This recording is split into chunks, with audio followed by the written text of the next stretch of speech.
In a time when courage was as valuable as gold, there stood out a man whose name would echo through the centuries: Joshua, son of Nun. Originating from the tribe of Ephraim, he was not just another face in the crowd wandering through the desert. No, Joshua was special, endowed with a bravery that made hearts beat faster and skills that left many in awe. For 4 decades, while the people of Israel traversed the scorching sands of the desert, Joshua revealed himself as a formidable warrior, a born leader. Imagine this.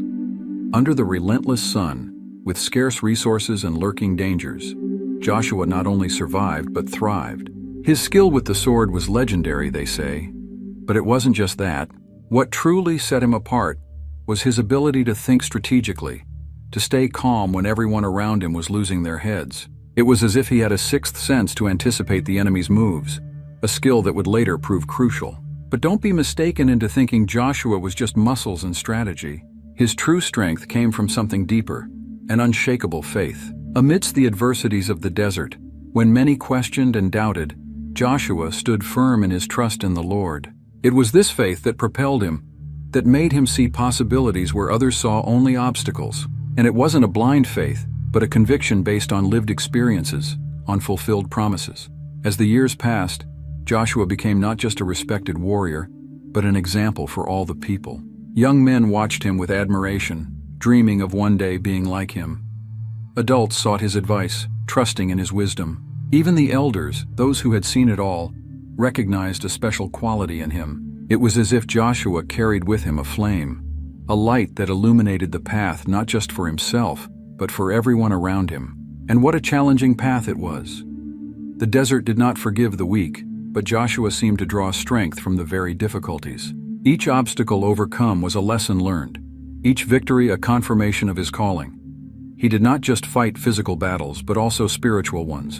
In an environment where discouragement could easily take root, Joshua was like a beacon of hope, reminding everyone of the divine promise that awaited them. But don't think Joshua was perfect. Like every human being, he had his doubts, his moments of weakness. The difference lay in how he dealt with these situations. Instead of letting himself be overcome, Joshua sought strength in prayer, in the counsel of the wise, in meditating on divine laws. It was a constant process of learning and growth, a journey that shaped him not just as a warrior, but as a man. One of the greatest lessons we can take from Joshua's life is the importance of perseverance combined with faith. How many of us, faced with a desert in our lives, think about giving up? Joshua teaches us that it is precisely in these moments that we must cling more firmly to our convictions, seeking in God the strength we lack. Think, what is your current desert? A difficult job, a complicated relationship. Whatever it is, know that, like Joshua, you can find the strength to persevere. Another fascinating aspect of Joshua's journey is how he managed to balance strength and compassion. Yes, he was a fearsome warrior, but he was also known for his empathy, his ability to listen and understand the people's needs. In a world that often values only brute strength, Joshua reminds us of the importance of also cultivating the qualities of the heart. How can you apply this in your life? How about starting with active listening, really seeking to understand others before judging? As the years in the desert came to an end, Joshua faced a new challenge: the transition from follower to leader. The skills and courage he had demonstrated thus far would be tested in unimaginable ways. But one thing was certain: all the experiences lived in the desert, all the battles faced, all the moments of doubt overcome, all this had prepared Joshua for what was to come. He was ready to lead the people to the promised land, to face giants and tear down walls. And so, as we reflect on Joshua's life up to this point, we cannot help but ask ourselves, what promised lands await us? What walls do we need to tear down in our lives? Joshua's skills and courage were not exclusive to him. Each of us has the potential for great deeds, to overcome seemingly insurmountable adversities. The question is, are we willing to develop our skills, cultivate our courage, strengthen our faith as Joshua did? When Moses gathered the leaders of the tribes of Israel, there was a palpable expectation in the air. The promised land, Canaan, was near, but the unknown always brings a mixture of excitement and apprehension. It was in this context that Joshua, along with 11 other men, was given a crucial mission: to explore the land that had been promised to them. Imagine the responsibility on the shoulders of these 12 men. They were not on a simple reconnaissance expedition, but carried with them the hopes and dreams of an entire nation. The journey was not easy. For 40 days, Joshua and his companions traveled Canaan from north to south, east to west. They observed everything: the fertility of the soil, the strength of the fortified cities, the customs of the inhabitants. Every detail was important. Every piece of information could be crucial to Israel's future. But while some saw only insurmountable obstacles, Joshua saw opportunities. Where others trembled before the giants who inhabited the land, he saw the chance for God to demonstrate his power. Upon their return, the 12 spies had drastically different visions. 10 of them were terrified, painting a grim picture of a land that devours its inhabitants. But Joshua and Caleb stood out. They did not deny the challenges, but their perspective was radically different. "If the Lord is pleased with us," they declared, "He will certainly bring us into this land and give it to us." This was not blind or naive faith. It was confidence founded on experience, on the knowledge of God's character, and on the understanding of His promises. The reaction of Joshua and Caleb teaches us a valuable lesson about perspective. How many times in our lives do we encounter situations that seem impossible?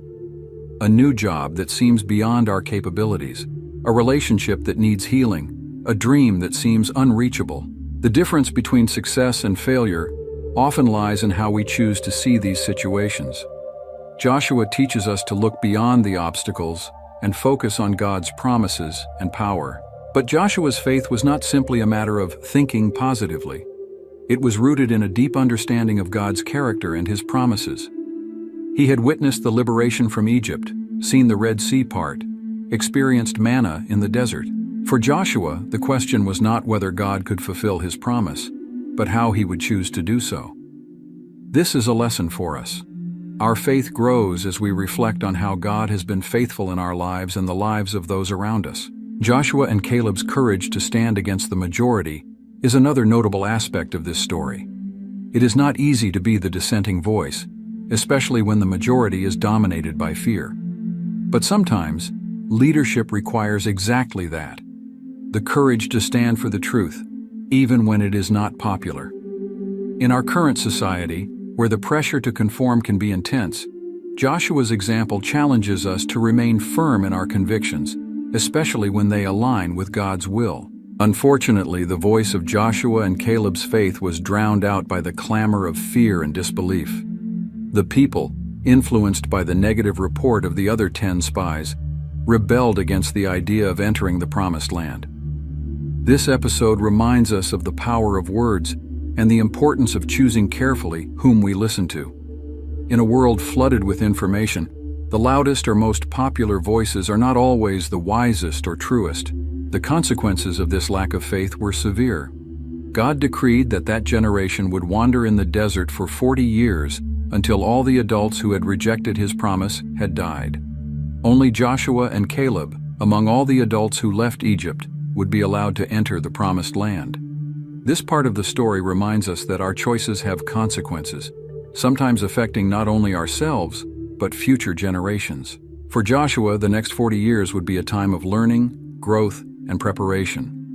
He saw an entire generation pass away, but his faith and vision remained unshaken. What an example of perseverance! Many of us would give up if our dreams were delayed for so long. But Joshua teaches us that sometimes the path to our personal Canaan can be long and winding. The key is to keep our eyes fixed on the promise, trusting that God's timing is perfect.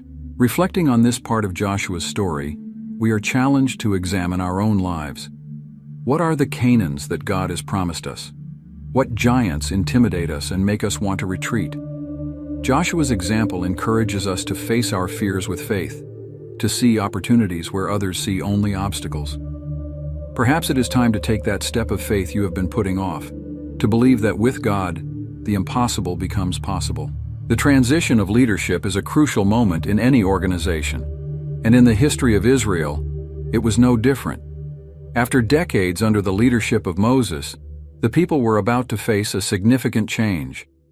Moses, the liberator, the lawgiver, The man who spoke with God face to face was coming to the end of his earthly journey. And who would be chosen to fill those enormous shoes? None other than Joshua, the faithful assistant, the courageous spy, the man who had demonstrated unwavering faith over the years. The transition process was neither abrupt nor left to chance.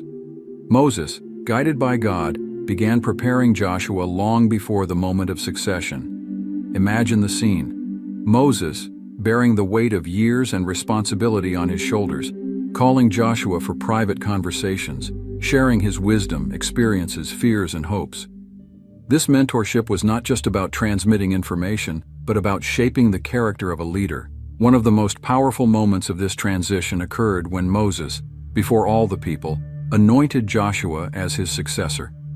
He laid his hands on Joshua, a gesture loaded with symbolism and spiritual power.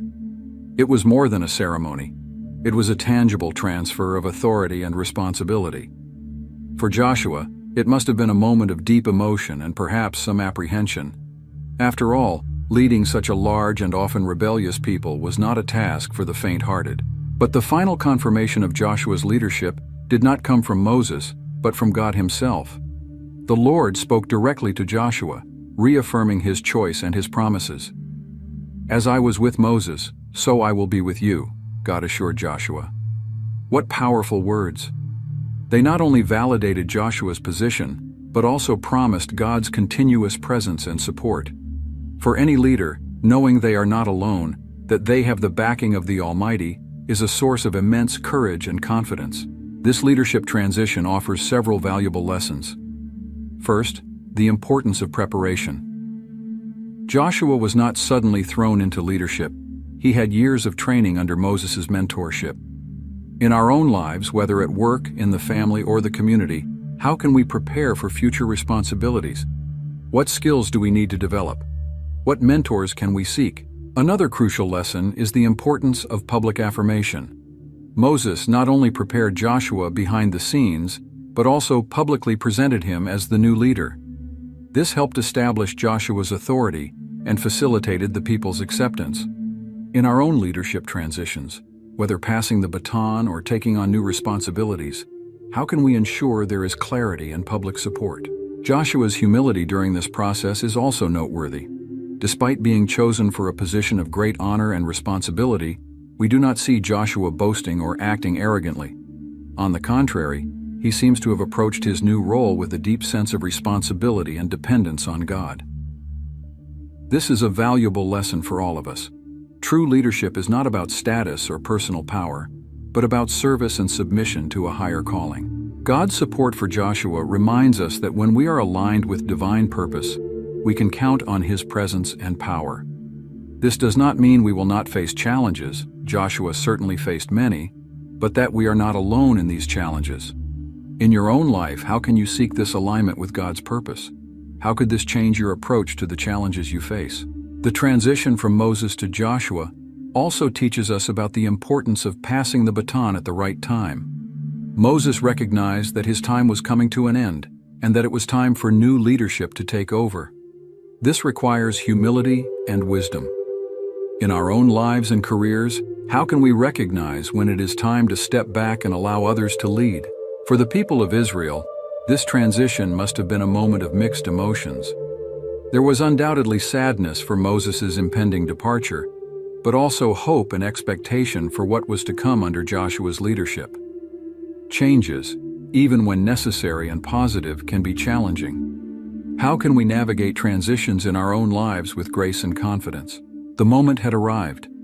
After years of wandering in the desert, the people of Israel were finally at the edge of the Jordan River, with the promised land in sight. Joshua, now firmly established as the leader, faced his first major challenge, leading an entire nation across a raging river. It was not a simple task, especially considering they were in the flood season when the Jordan overflowed its banks. In the face of this seemingly impossible situation, Joshua demonstrated remarkable leadership.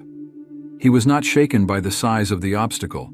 Instead, he trusted in the divine instructions and conveyed them to the people with clarity and conviction. "Sanctify yourselves," he told the people, "for tomorrow the Lord will do wonders among you."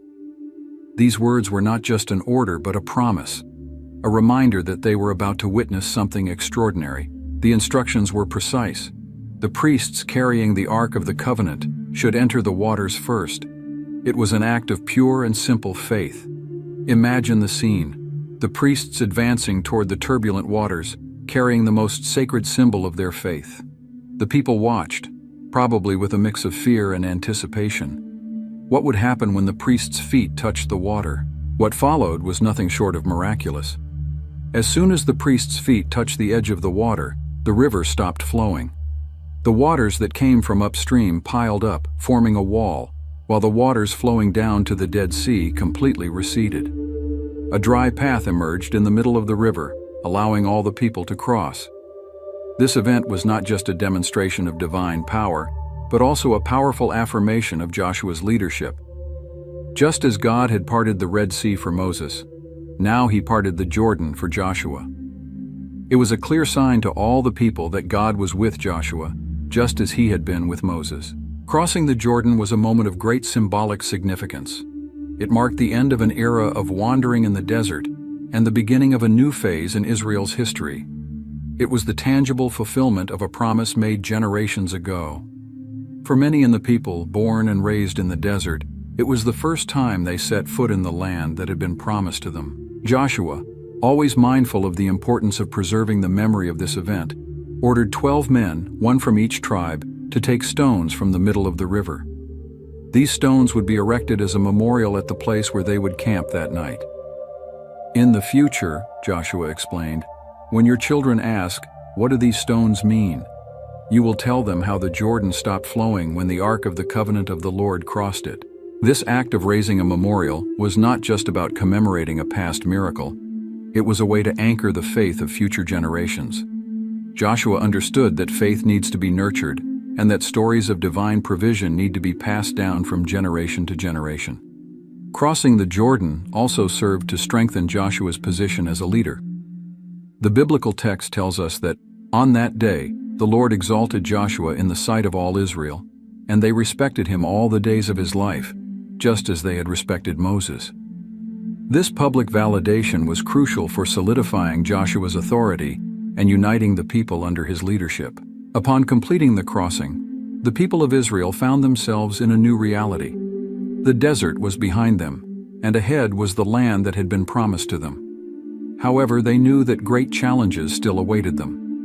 Fortified cities, powerful armies, and peoples long established in the land would have to be faced. But at that moment, on the banks of the Jordan, with their feet still wet from the miraculous crossing, the people of Israel were full of confidence and hope. They had witnessed God's power in action and had a leader who guided them with faith and courage. The future, though uncertain, seemed full of possibilities. After the miraculous crossing of the Jordan, Joshua and the people of Israel faced their next great challenge, the fortified city of Jericho. This was no ordinary city. Jericho was known for its imposing walls, considered impenetrable. For many, conquering Jericho seemed an impossible task, especially for a people who had spent the last decades wandering in the desert. But Joshua, true to his nature, sought divine guidance. And the instructions he received were, to say the least, unusual. The battle plan did not involve war machines or conventional military strategies. Instead, God ordered the people to march around the city once a day for 6 days, with the priests carrying the Ark of the Covenant and blowing trumpets. On the 7th day, they were to march around the city 7 times, and at the sound of a long trumpet blast, the entire people were to shout. Imagine the scene: the inhabitants of Jericho, probably already nervous about the presence of the Israelite army, watching day after day this strange procession. Perhaps they even found it comical at first. But as the days passed, the tension must have increased. What did it all mean? What would be the Israelites' next move? For Joshua and his people, this strategy was a test of faith and obedience. It made no sense from a military standpoint. Marching in silence day after day must have tested the patience of many. Some may have questioned their leader's wisdom, but Joshua remained firm, confident in the divine instructions. On the 7th day, as ordered, the people marched 7 times around the city. At the sound of the prolonged trumpet blast, Joshua gave the command, "Shout, the Lord has given you the city." And then, something extraordinary happened. The walls of Jericho, those same walls that seemed so impenetrable, simply collapsed. The collapse of Jericho's walls was not just a military victory, but a powerful demonstration of God's power and the effectiveness of His people's faith and obedience. For the Israelites, it was a dramatic confirmation that God was fulfilling His promise to give them the land. The fall of Jericho also served as a warning to the other nations of Canaan. The news of this miraculous conquest surely spread quickly, instilling fear in the hearts of neighboring peoples. Who could resist a people whose God could bring down walls with the sound of a shout? After the victory, Joshua gave specific instructions on how the people should proceed. The city and everything in it were to be devoted to the Lord. Only Rahab, the woman who had helped the Israelite spies earlier, and her family were to be spared. This order demonstrated both Joshua's seriousness in following divine commands and his faithfulness in keeping promises. The conquest of Jericho was a decisive moment in Israel's campaign to take possession of the promised land.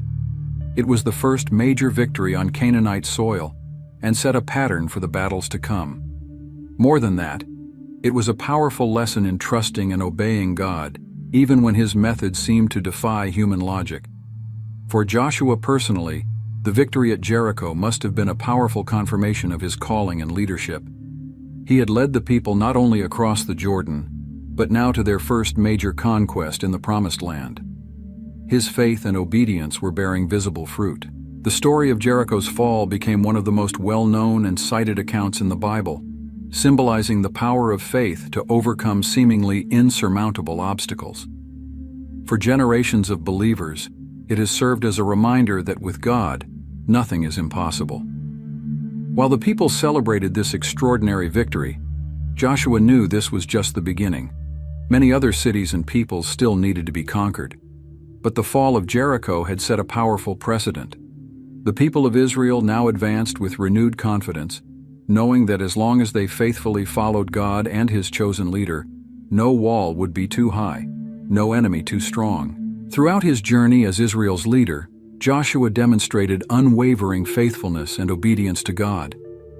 This characteristic was not manifested only in isolated moments, but permeated his entire life and leadership.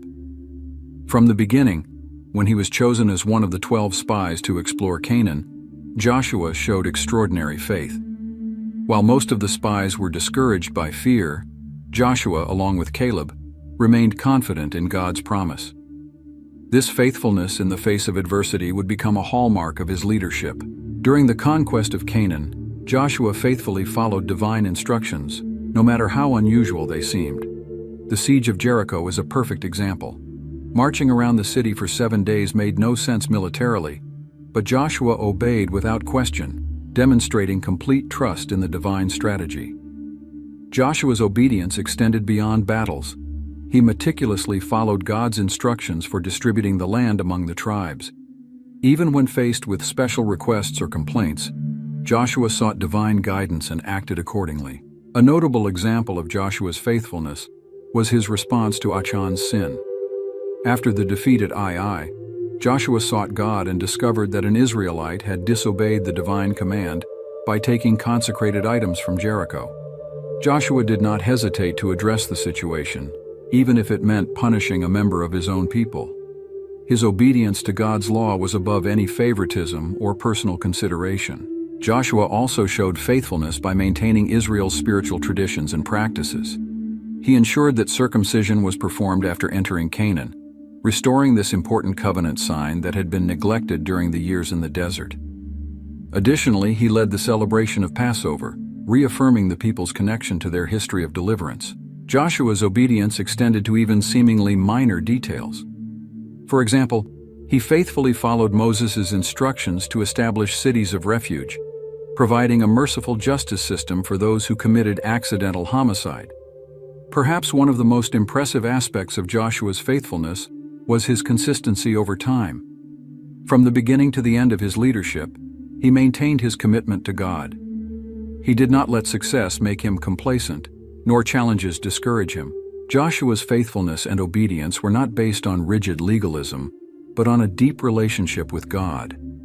He understood that following God was not a burden, but the path to true freedom and blessing for the people. Joshua's example serves as a powerful reminder that true spiritual leadership is grounded in personal faithfulness to God. His life demonstrates that consistent obedience, even in the face of challenges and uncertainties, is the way to fulfill God's purpose. After the initial military conquests, Joshua faced a new challenge: distributing the land among the tribes of Israel. This was not just a simple task of territorial administration, but a crucial moment in fulfilling the divine promise made to the patriarchs centuries before. The process of distributing the land was meticulous and divinely guided. Joshua, along with the priest Eleazar and the tribal leaders, used the casting of lots to determine which portion of land each tribe would receive. This method was not seen as mere chance, but as a way to seek God's will in the distribution. The division began with the allocation of land to the tribes of Judah, Ephraim, and half the tribe of Manasseh. These tribes received their portions first, partly due to their prominence and size. The tribe of Judah in particular received a large portion in the south, including fertile and strategic areas. An interesting aspect of the distribution was the treatment of the tribe of Levi. Unlike the other tribes, the Levites did not receive a contiguous portion of land.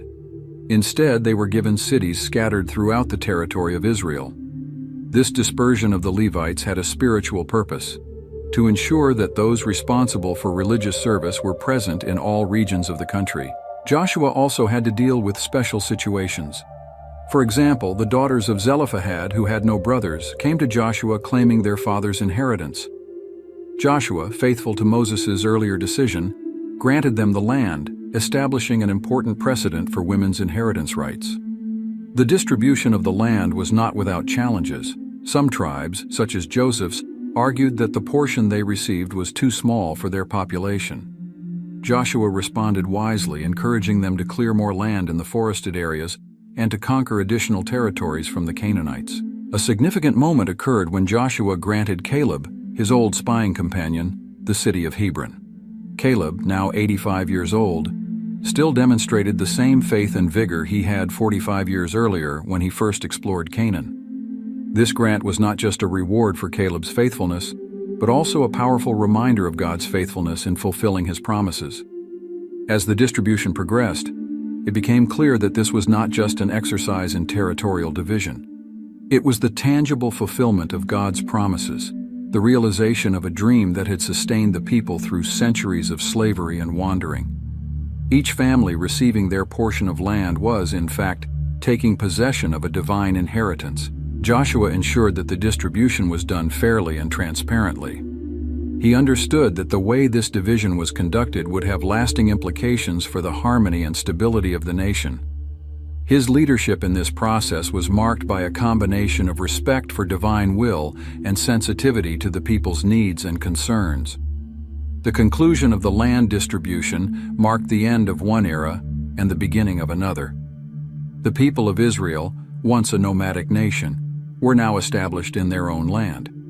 Each tribe had its own territory to develop and cultivate. It was the beginning of a new phase in Israel's history, one that would bring new challenges and responsibilities.